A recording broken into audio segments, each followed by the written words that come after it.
नमस्कार दोस्तों, स्वागत है आपका आपके अपने YouTube चैनल शिक्षा दृष्टि YNR पर। मैं सुभाष आपका स्वागत करता हूं आज के इस वीडियो में। आज के इस वीडियो में हम जानेंगे प्राचीन भारत की इतिहास की समय सारणी को।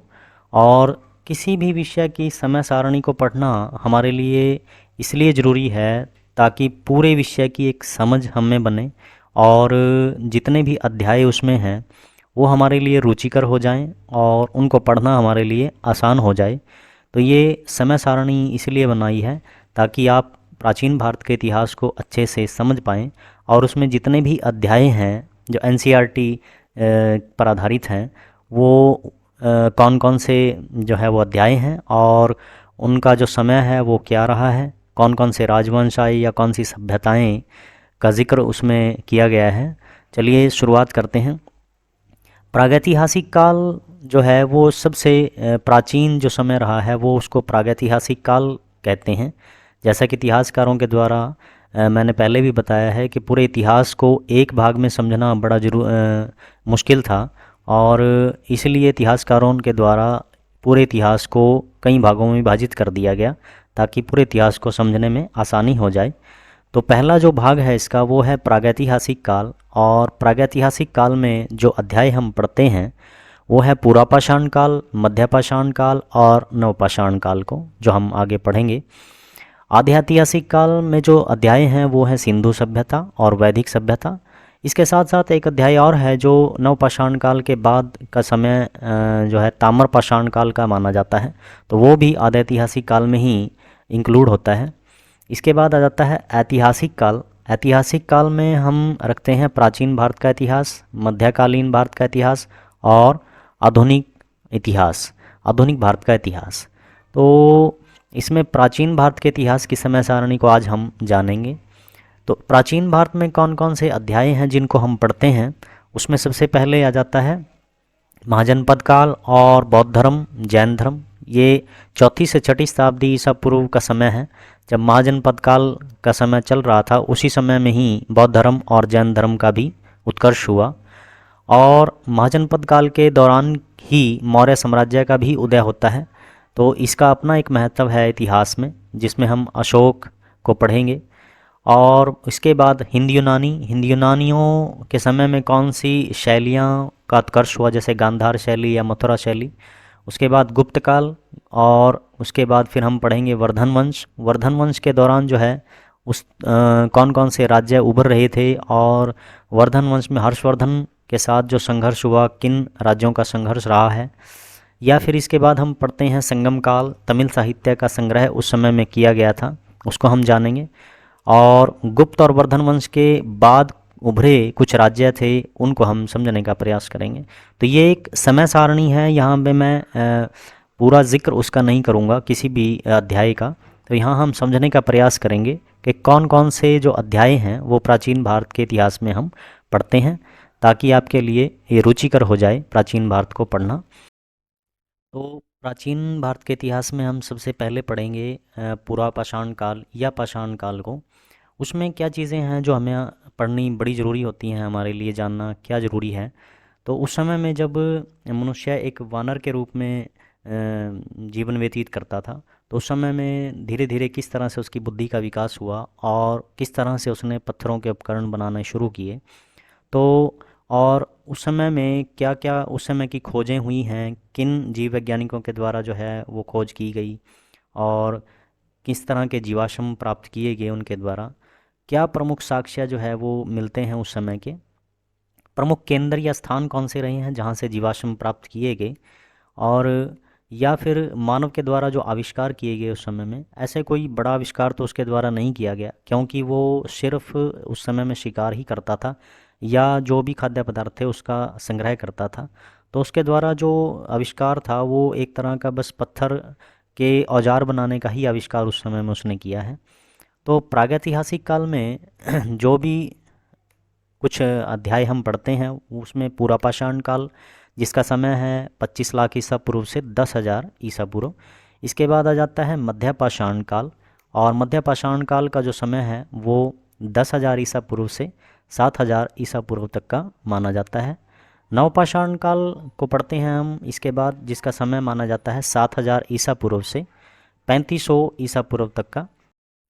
पुरापाषाण काल को अगर हम समझें तो इसको हम 3 अध्यायों में पढ़ते हैं। पहला इसमें अध्याय है निम्न पुरापाषाण काल, और इस निम्न पुरापाषाण काल में जो हम चीज़ें पढ़ेंगे, जो जानेंगे, उसमें ये सब हम जानेंगे कि किस तरह से मनुष्य ने क्वार्टजाइट पत्थर का प्रयोग करके औजार बनाने का प्रयास किया, और इसी को ही चॉपर चॉपिंग संस्कृति के नाम से क्यों जाना जाता है, सोहन संस्कृति इसको क्यों कहा जाता है, और हैंड एक्स संस्कृति इसको क्यों कहा जाता है। तो इसको हम जानने का प्रयास करेंगे पुरापाषाण काल में। और मध्य पुरापाषाण काल में क्वार्टजाइट पत्थर की जगह वो जैस्पर, फ्लिंट और चर्ट तरह के पत्थर का प्रयोग करने लगा था। इसमें कुछ और कोई ख़ास है नहीं, इसमें सिर्फ यही बातें हमें जाननी हैं कि किस तरह के पत्थर का वो प्रयोग कर रहा था उस समय में, क्योंकि था तो वो उस समय में एक शिकारी ही और सिर्फ खाद्य पदार्थों का ही संग्रह करता था। कोई ऐसा नया कोई बहुत बड़ा आविष्कार उसने उस समय में नहीं कर दिया था। तो एक जैसे दूसरे जानवर हैं उसी की तरह वो जीवन व्यतीत कर रहा था। तो उच्च पुरापाषाण काल के आते आते जो है उसकी बुद्धि का विकास होने लगा था। इस वजह से हम कह देते हैं कि आधुनिक मानव का उदय उस समय में हो चुका था, जिसको हम होमोसेपियन के नाम से जानते हैं। हालांकि यह अध्याय मैं पिछले वीडियो में पढ़ा चुका हूँ। जिन विद्यार्थियों ने नहीं देखा है वो इसको ज़रूर देखें। तो इसमें जो है हम यही पढ़ते हैं कि आधुनिक मानव का उदय उस समय में हुआ और उसने कौन कौन से आविष्कार किए उस समय में। जो निम्न पुरापाषाण काल का जो समय माना जाता है वो है 25 लाख ईसा पूर्व से 50,000 ईसा पूर्व का, और मध्य पुरापाषाण काल का जो समय माना जाता है वो है 50,000 ईसा पूर्व से 40,000 ईसा पूर्व का, और उच्च पुरापाषाण काल का जो समय माना जाता है वो है 40,000 ईसा पूर्व से 10,000 ईसा पूर्व। इसके अलावा मध्य पाषाण काल को हम पढ़ते हैं तो उसमें हमें क्या चीज़ें जो है महत्वपूर्ण है हमारे लिए। इसका समय माना जाता है 10,000 से 7,000 ईसा पूर्व। और मध्य पाषाण काल में कुत्ते को पालतू उसने बनाना शुरू कर दिया था। कुत्ते को पालतू, ये पहला जानवर था जो उसने पालतू बनाया, और शव को उसने दबाना शुरू कर दिया। हर तरह के पत्थरों के औजार बनाने शुरू कर दिए। तो इसके बारे में हम समझेंगे इस अध्याय में। तो इसके अलावा नवपाषाण काल तक आते आते तो बहुत ज़्यादा बुद्धि का विकास उसकी हो चुका था, और उसने बहुत आविष्कार उसने उस समय में किए। जैसे पहिए का आविष्कार उसने उस समय में किया, कृषि करना शुरू कर दिया, जानवरों को पालतू बनाना शुरू कर दिया था। ये कुत्ते के अलावा जो है और उसके लिए जो फ़ायदेमंद जानवर थे, जैसे गायें थी या भेड़ बकरियां थी, तो सूअर था, इस तरह के जो पशु थे उनको पालतू बनाना उसने शुरू कर दिया था। मृदभांड बनाने शुरू कर दिए थे, बड़े बड़े बर्तन मिट्टी के उसने बनाने शुरू कर दिए थे। औजार भी जो है वो बहुत अच्छी तरह के औजार उसने बनाने शुरू कर दिए थे उस समय में, बड़े तीखे औजार जो कि उसने कृषि में भी प्रयोग किए। तो ये सब हम पढ़ेंगे नवपाषाण काल में किस तरह से उसने कृषि का आविष्कार, कृषि को करना उसने शुरू किया, और कौन से बीजों की उसको समझ हो चुकी थी उस समय में। घास फूस के घर बनाकर रहना उसने उस समय में शुरू कर दिया था। इससे पहले वो जैसे गुफाओं में रहता था, दूसरे जानवरों की जो गुफाएं होती थी उनमें ही अपना आवास उसने बनाया, परिवार की तरह रहने लगा। और पहले वो जैसे मैंने कहा कि वो और जानवरों की तरह वो जीवन व्यतीत कर रहा था, अब परिवार की तरह वो रहने लगा था। उसकी बुद्धि का विकास पूरी तरह से अब हो चुका था। आधि ऐतिहासिक काल में जो विषय जो अध्याय हम पढ़ेंगे वो ताम्रपाषाण काल को हम जानने का प्रयास करेंगे। ताम्रपाषाण काल में विभिन्न संस्कृतियाँ कौन कौन सी आई उनको जानने का हम प्रयास करेंगे। इसका जो समय है वो 3500 से 700 ईसा पूर्व तक जाता है। ये सिंधु सभ्यता के बाद तक भी जीवित रही ये संस्कृतियाँ। उनमें जैसे आहड़ संस्कृति है, बनास घाटी संस्कृति का नाम आता है, गणेश्वर संस्कृति का नाम आता है। और ये जितनी भी संस्कृतियाँ हम जानेंगे, आहड़ हो गई, बनास घाटी संस्कृति जो बनास नदी के आसपास थी, गणेश्वर संस्कृति ये राजस्थान में उभरी, इनका उत्कर्ष हुआ। और उसके बाद चिरान जो ये क्षेत्र पड़ता है वो बिहार का है, तो बिहार की संस्कृति को जानने का प्रयास करेंगे हम। कायथा संस्कृति हो गई या मालवा संस्कृति हो गई, इन दोनों संस्कृतियों को हम पढ़ेंगे। ये मध्य प्रदेश की संस्कृतियां हैं, इनमें क्या महत्वपूर्ण रहा। और जौरवे संस्कृति या स्वालदा संस्कृति ये महाराष्ट्र की संस्कृतियां मानी जाती हैं, ये हम जानने का प्रयास करेंगे। प्रभासपट्टन संस्कृति हो गई और रंगपुर संस्कृति गुजरात की संस्कृतियाँ मानी जाती हैं। ये क्षेत्रीय संस्कृतियाँ हैं जो हम ताम्रपाषाण काल में हम जानने का प्रयास करेंगे, इन अध्याय को हम पढ़ेंगे। इसके अलावा सिंधु सभ्यता को हम पढ़ेंगे। सिंधु सभ्यता एक बहुत ही महत्वपूर्ण अध्याय रहा है। किसी भी विषय, किसी भी एग्ज़ाम को ले लें आप, किसी भी परीक्षा को ले लें, ये एक ऐसा अध्याय है जिसमें से प्रश्न पूछे ही जाते हैं। तो सिंधु सभ्यता को हम पढ़ेंगे। सिंधु सभ्यता में भी इसकी खोज किसके द्वारा की गई, कब की गई, और इसका जो समय माना जाता है वो है 2500 से 1750 ईसा पूर्व इसका समय माना जाता है। अब इसमें क्या महत्वपूर्ण है, जैसे नगर योजना इसकी किस तरह की थी उसको हम पढ़ेंगे। आयात निर्यात अर्थात व्यापार ये किन सभ्यताओं, दूसरी सभ्यताओं के साथ इसका रहा, आयात निर्यात कहाँ से और कैसे ये करता था, तो उसको हम जानेंगे। मूर्तिकला को हम समझेंगे कि किस तरह की मूर्तियाँ उस समय में बनाई गई, और प्रमुख साक्ष्य इसके किन जगहों से प्राप्त होते हैं, कौन से वो स्थल हैं जहाँ से इसके साक्ष्य प्राप्त होते हैं, तो उसको हम जानने का प्रयास करेंगे। अब उस समय का जो समाज था वो किस तरह से व्यवस्थित था उसको हम समझेंगे सिंधु सभ्यता में।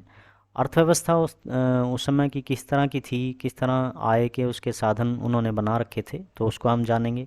कृषि व पशुपालन ये किस तरह से करते थे, कौन से बीजों का विकास हो चुका था उस समय तक, कौन सी फसलें ये उगा रहे थे सिंधु सभ्यता में, और किस तरह की कला का विकास सिंधु सभ्यता में हुआ, इसको हम समझेंगे।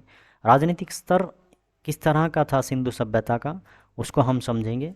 और किन देवी देवताओं की ये पूजा करते थे, धर्म कौन सा उभर रहा था उस समय में, तो उसको हम समझेंगे सिंधु सभ्यता में। तो सिंधु सभ्यता अपने आप में ही एक महत्वपूर्ण अध्याय है, तो इसमें ये सब चीज़ें हम जानने का प्रयास करेंगे। इसके बाद हम जानेंगे वैदिक सभ्यता को। वैदिक सभ्यता में क्या महत्वपूर्ण है उसको समझेंगे। ऋग्वैदिक काल इसमें सबसे पहला समय माना जाता है वैदिक सभ्यता में। 1500 से 1000 ईसा पूर्व तक का इसका समय माना जाता है। और उसके बाद ये उत्तर वैदिक काल जो है वो 1000 से 600 ईसा पूर्व, ये दो भागों में विभाजित है वैदिक सभ्यता। तो इसको दोनों भागों को हम बड़े अच्छे तरीके से जो है वो चर्चा करेंगे इस पर क्या है। इसमें वैदिक ग्रंथों के बारे में हम जानेंगे। जो स्मृति ग्रंथ हैं वो कौन से होते हैं, और श्रुति ग्रंथ हैं वो कौन से होते हैं, कब लिखे गए ये। और इसके अलावा वैदिक ग्रंथों में वेद आ जाते हैं, वेदों के बारे में हम चर्चा करेंगे।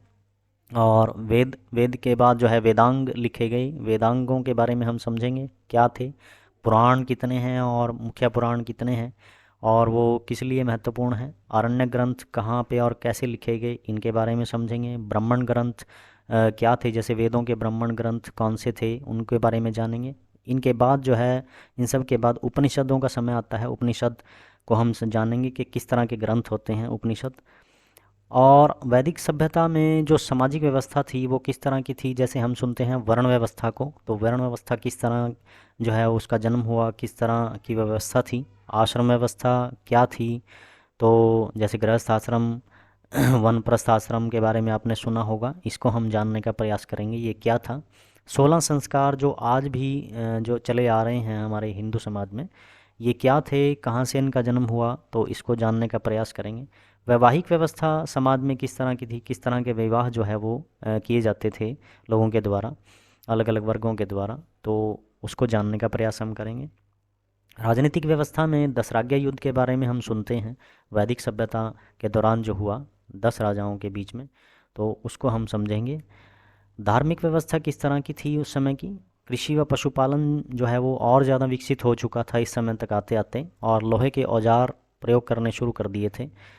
तो इस तरह कृषि का विकास जो हुआ उसमें क्या कुछ नया आया उसको हम आगे हम समझेंगे। महाजनपद काल को। महाजनपद काल एक ऐसा समय रहा है जिस समय में राजा का पद बन चुका था, और इन राजाओं ने धीरे धीरे अपने राज्य का विस्तार करना शुरू कर दिया था।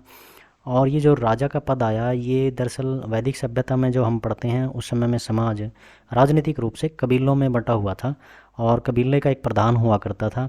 धीरे धीरे ये व्यवस्था गण व्यवस्था में तब्दील होती चली गई, और यही गण व्यवस्था फिर उसके बाद जनपद में परिवर्तित हुई।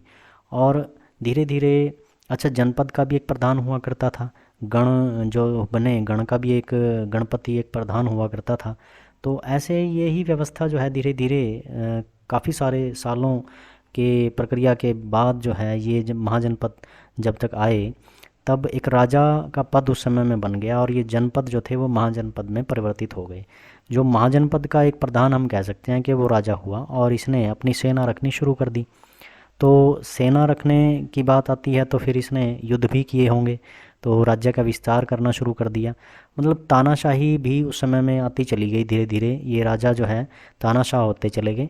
तो दो तरह की व्यवस्था हम देखते हैं महाजनपद में, दो तरह के महाजनपद थे, एक गणतंत्रात्मक और एक राजतंत्रात्मक।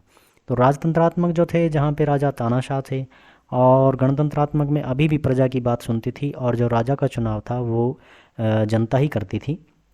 तो ऐसे 5 महाजनपद थे उस समय में जो गणतंत्रात्मक थे। और जैसा कि आप देख पा रहे हैं इसमें बहुत सारे वंशों को हम पढ़ेंगे, जिसमें हर एक वंश से शुरुआत होती हैं। तो महाजनपद काल में जो महाजनपद थे वो 16 महाजनपद थे, और ये उत्तर भारत, पूर्वी भारत और मध्य भारत या दक्षिण भारत तक फैले हुए थे। दक्षिण भारत में केवल एक ही महाजनपद था, तो उससे भी प्रश्न पूछे जाते हैं अक्सर परीक्षा में। और उत्तर भारत में जैसे 2 महाजनपद थे जो बिल्कुल उत्तरी क्षेत्र में थे। तो ये कौन कौन से थे, तो उसमें जैसे एक अंग था मगध, वज्जी, काशी, वत्स, कौशल, मल, कुरु, पांचाल, सूरसेन, मत्स्य, अवंती, चेदी, अश्मक, गांधार और काम्बोज। तो गांधार और काम्बोज जो थे बिल्कुल उत्तर में पड़ते थे, जो पाकिस्तान से लगते हुए थे। और अश्मक जो था नर्मदा और गोदावरी के बीच में था। केवल एक ही ऐसा जो है, एक ही ऐसा महाजनपद था जो केवल दक्षिण में था।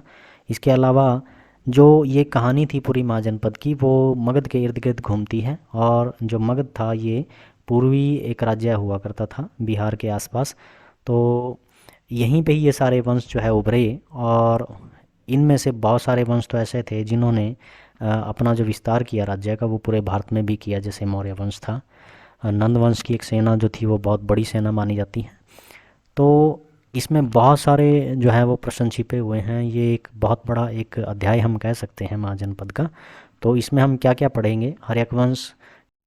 तो राजवंशों में हम पढ़ेंगे जैसे हर्यक वंश है, नागवंश, नंदवंश, मौर्य वंश, शुंग वंश, कण्व और सातवाहन वंशों को। तो हर्यक वंश से शुरुआत होती है। हालांकि इससे पहले बृहद्रथ वंश को भी आप पढ़ेंगे कि बृहद्रथ वंश जो है वो किसने शुरुआत की थी, उसकी स्थापना किसने की। बृहद्रथ एक राजा हुए जिसने शुरुआत की थी उसकी, हालांकि इतना इतिहास उनका नहीं है। इसके बाद उसके पुत्र जरासंध का जिक्र मिलता है, मल्लयुद्ध में भीम ने जिसको हराया था। रिपुंज का जिक्र मिलता है, लेकिन इतना इतिहास इनका नहीं है। तो हर्यक वंश से ही शुरुआत मानी जाती है महाजनपद में। तो हर्यक वंश की जो शुरुआत हुई वो बिंबिसार ने हर्यक वंश की स्थापना की। वास्तविक संस्थापक जो है इसी को माना जाता है इसका। बिंबिसार 15 वर्ष की आयु में ही गद्दी पर बैठ चुका था, और इसने धीरे धीरे अपने राज्य का विस्तार करना शुरू कर दिया। इन्होंने शादियां रचाई इस वजह से कि ताकि अपने राज्य का विस्तार कर सके। महाकौशला, चिलन्ना, वासवी, क्षेमा, ये इसकी 4 पत्नियां थी। और ये शादियां रचाने का मतलब यही था कि ताकि राज्य का विस्तार कर सके।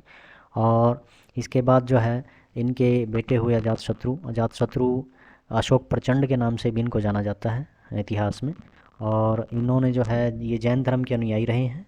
इनका जो मंत्री था एक वर्षकार, उनका भी जिक्र मिलता है इतिहास में, तो उसके बारे में भी जानेंगे कौन था ये और किस तरह से वैशाली को जीतने में इन्होंने इनकी मदद की थी, अजातशत्रु की।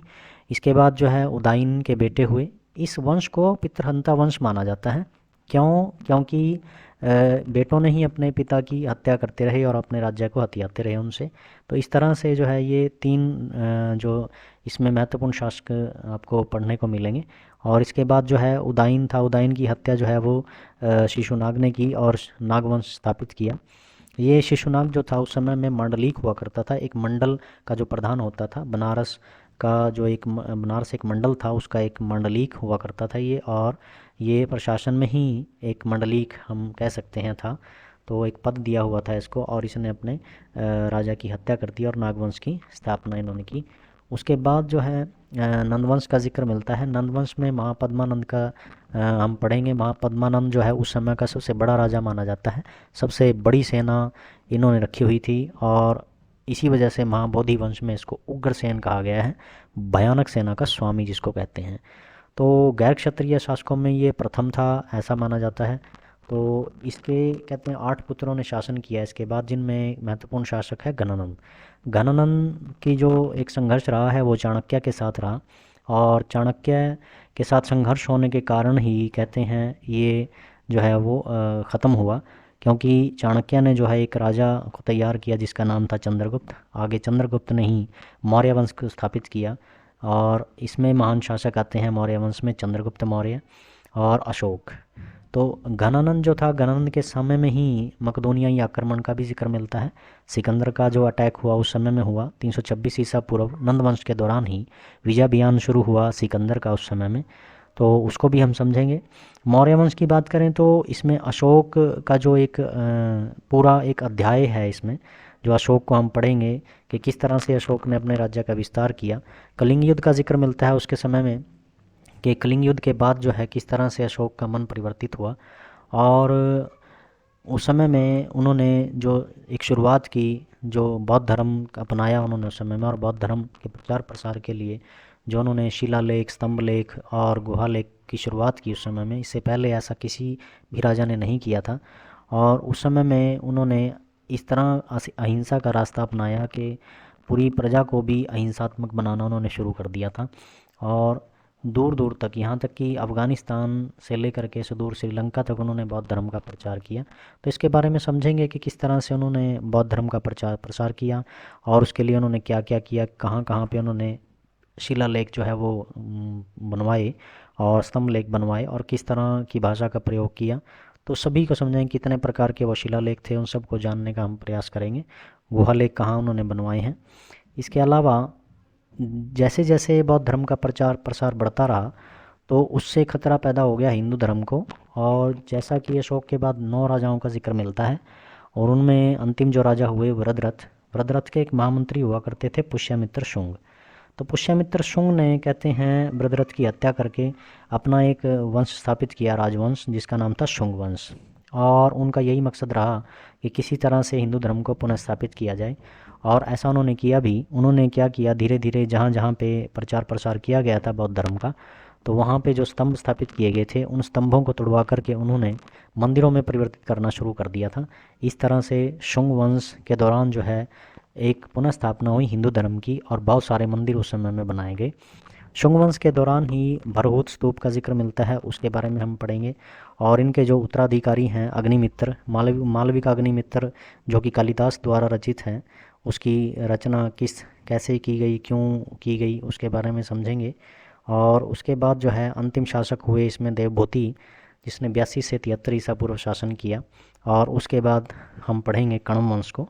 कण्व वंश ऐसा माना जाता है, हालांकि यहाँ मैंने 73 से 64 ईसा पूर्व लिख दिया है, परंतु ये जो है इससे भी ज़्यादा बनता है समय इसका, तो वो 38 से 28 ईसा पूर्व तक जाता है। तो इसके जो संस्थापक थे कण्व वंश के, वो वासुदेव माने जाते हैं। और इसमें जो है कण्व वंश में 4 शासकों का जिक्र मिलता है। इसमें वासुदेव जो संस्थापक थे इसके, उसके बाद भूमिमित्र, और उसके बाद जो है नारायण। अंतिम शासक जो थे इसके सुशर्मन रहे हैं, जो जिन्होंने शासन किया 38 से 28 ईसा पूर्व। और जो सुशर्मन थे उनकी हत्या की थी शिमुक ने, और उसके बाद शिमुक ने स्थापना की सातवाहन वंश की। सातवाहन वंश में बहुत एक गौतमीपुत्र सातकर्णी जैसे महान शासकों को हम पढ़ेंगे, जिसका समय जो है सातवाहन वंश का वो 60 से 240 ईसा पूर्व माना जाता है। सातवाहन वंश में हम पढ़ते हैं शिमुक ने जैसे सातवाहन वंश को स्थापित किया था, तो ये बात मानी जाती है 60 ईसा पूर्व से कुल ये जाता है 240 ईस्वी तक जाता है। तो शिमुक ने आंध्र प्रदेश में कृष्णा गोदावरी की घाटी में ये राज्य स्थापित किया था, जिस वजह से इसको आंध्र वंश भी कहा जाता है। तो इसमें जो राजाओं का जिक्र मिलता है, जैसे गौतमीपुत्र सातकर्णी तो थे ही, इसके साथ साथ हाल का जिक्र मिलता है, गाथा सप्तमी उनके समय में लिखी गई। और गौतमीपुत्र सातकर्णी, जैसा कि मैं बता रहा हूँ, वशिष्ठिपुत्र सातकर्णी, और इनके समय में जो है ऐसा माना जाता है ब्राह्मणों को भूमि दान में दिए जाने की प्रथा इनके समय में चली। ऐसे बहुत सारे तथ्य हैं जो हम जानेंगे उस समय में क्या हुआ। सामाजिक व्यवस्था, जैसे पितृसत्तात्मक इनकी सामाजिक व्यवस्था थी उस समय में, तो बहुत सारे तथ्यों का जिक्र हम यहाँ पे करेंगे। और इन्हीं के समय में जो है ऐसा माना जाता है कि एक वंश स्थापित हुआ भी इसमें, कलिंग राज्य है जो उड़ीसा में पड़ता है। तो चेदी वंश का संस्थापक महामेघवान जो माने जाते हैं। चेदी वंश जो है वो उड़ीसा में कलिंग में स्थापित हुआ था, जो इन्हीं के समय में हुआ। पहली सदी ईसा पूर्व माना जाता है। कलिंग का तीसरा शासक हुआ खारवेल, जो बहुत महत्वपूर्ण माना जाता है इस शासन व्यवस्था में। तो उसी का जिक्र करेंगे हम। और हाथी गुम्फा अभिलेख जो है वो उनके द्वारा स्थापित किया गया था, जो कि प्राकृत भाषा में था। जैन धर्म का अनुयायी माना जाता है कलिंग के जो शासक थे उस समय में खारवेल इनको। तो उसके बारे में भी जानेंगे, किस तरह का शासन उनका रहा और किस तरह उन्होंने राज्य विस्तार किया। तो इसके बाद फिर उसके बाद ज़िक्र मिलता है हिंद यूनानियों का। और हिंद यूनानी, जिसको हम इंडो बैक्टीरियन के नाम से भी जानते हैं या इंडो ग्रीक के नाम से भी जानते हैं, तो इसमें बहुत सारे वंशों का उदय हुआ, तो उनको भी हम जानने का प्रयास करेंगे।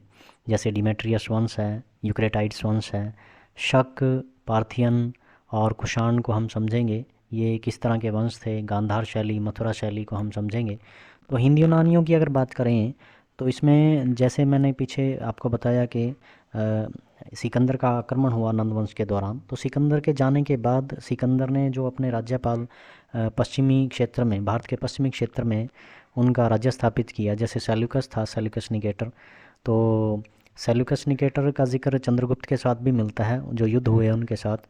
और सेल्यूकस ने जो राज्य स्थापित किया, धीरे धीरे उसके बाद जो राजा हुए, हालांकि वो संभाल नहीं पाए राज्य। जैसे एंटियोकस का जिक्र मिलता है, एंटियोकस द्वितीय का जिक्र मिलता है। डायोडोट्स थे या यूथिडेमस थे। और यूथिडेमस के बाद जो है उसके पुत्र डिमेट्रियस आए, तो वहाँ से शुरुआत होती है डिमेट्रियस वंश की। तो डिमेट्रियस वंश के बारे में जानेंगे हम, कौन कौन से शासक हुए इसमें और क्या महत्वपूर्ण था इसमें। जैसे मिनांडर का जिक्र मिलता है हिंद यवनों में, तो मिनांडर एक महत्वपूर्ण राजा हुए, उसके बारे में हम जानेंगे। इसके अलावा यूक्रेटाइड्स वंश में जो महत्वपूर्ण शासक हुए वो कौन कौन से थे। जैसे हेलियोडोरस का जिक्र मिलता है, एंथियोलिसाइड्स का जिक्र मिलता है इसमें, हेलियोक्लीस का जिक्र मिलता है।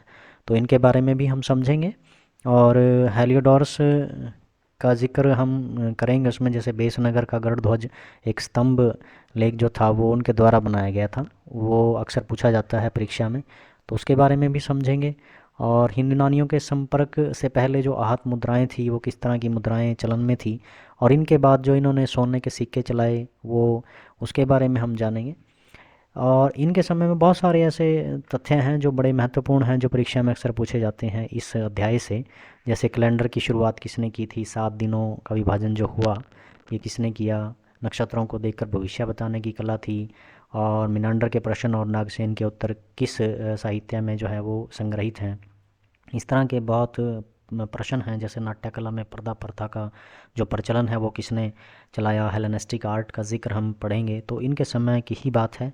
तो इसमें जो शक हैं, शक की हम बात करें तो क्षत्रप राज्य के शासक, महान शासक जो इसमें थे वो रुद्रदामन थे। 5 शाखाओं में विभाजित था ये क्षत्रप का जो राज्य था, इनको क्षत्रप बोला जाता था। भारत में 4 शाखाएं थी और 5वीं जो शाखा थी वो अफ़गानिस्तान में मानी जाती है।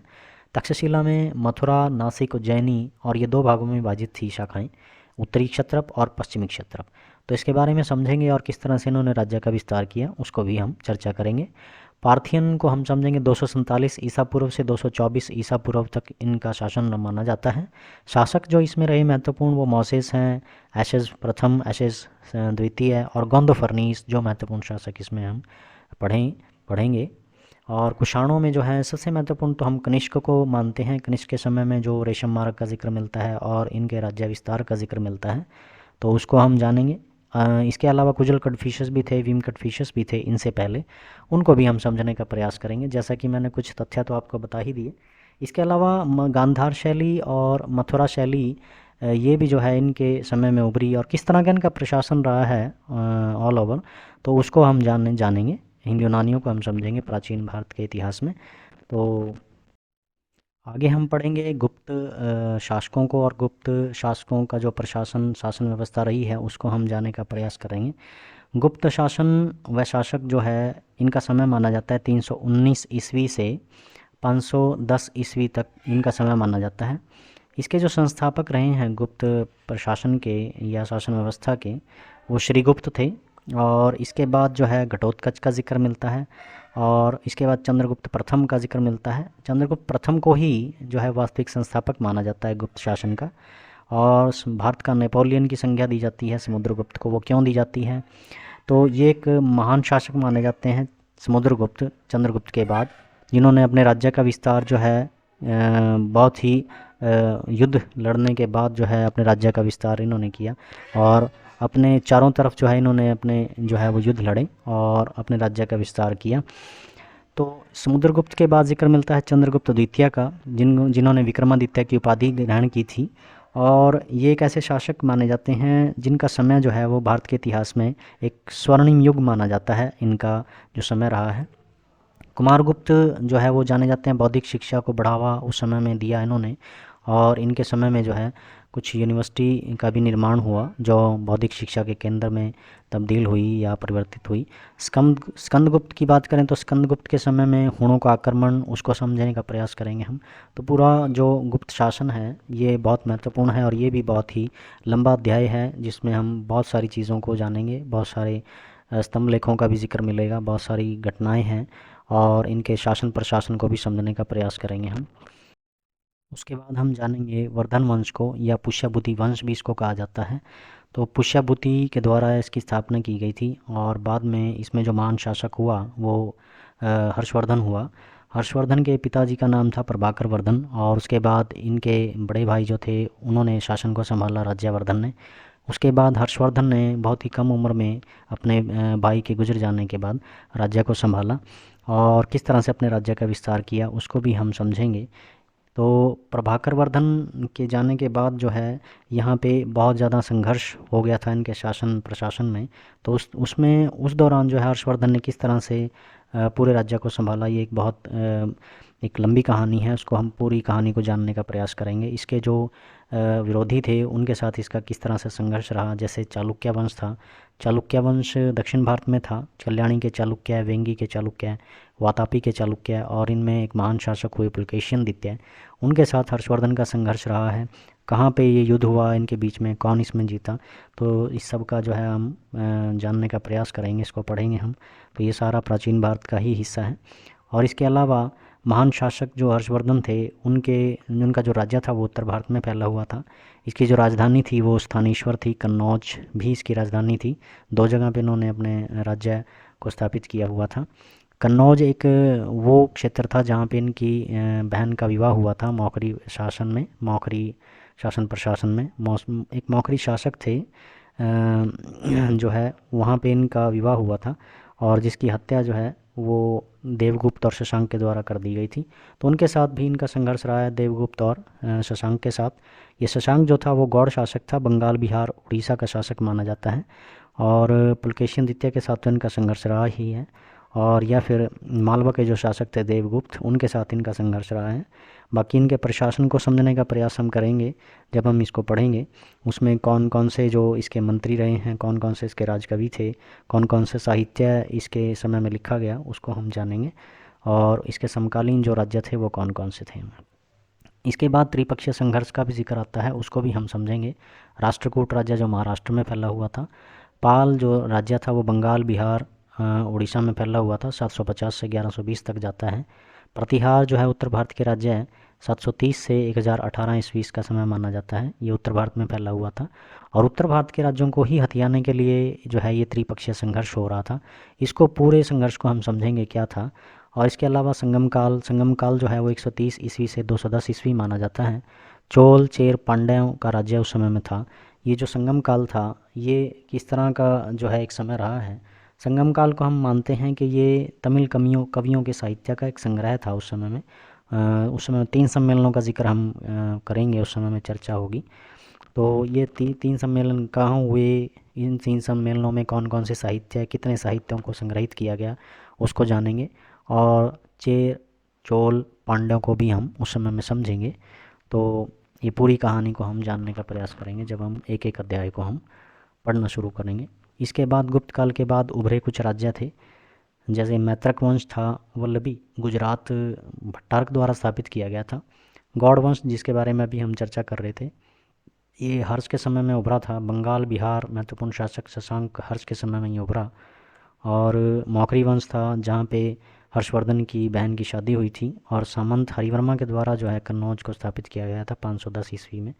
इसके अलावा प्रवर्ती गुप्त में देवगुप्त हर्ष के समय में और उनका विरोधी भी रहा, देवगुप्त, जो कि जैसे मैंने कहा कि देवगुप्त के साथ शशांक के दोस्ताना संबंध रहे हैं और उन्होंने हर्षवर्धन के साथ ही संघर्ष इनका हुआ है। इसके साथ वर्धन वंश के बाद उभरे कुछ राजवंश थे, जिनमें कश्मीर के वंश थे कारकोट वंश, दुर्लभ वर्धन के द्वारा 600 ईस्वी में इसकी स्थापना की गई।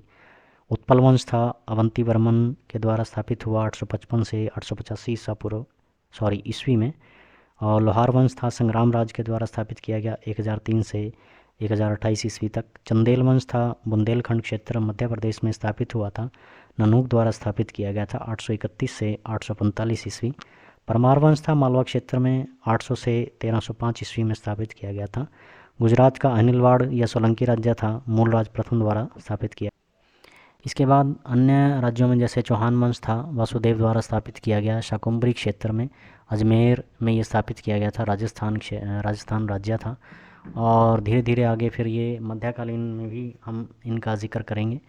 और इसके साथ वाकाटक वंश है, सातवाहन के बाद जो उभरा, विंध्य शक्ति द्वारा स्थापित किया गया था, 300 से 500 ईस्वी तक इनका समय माना जाता है।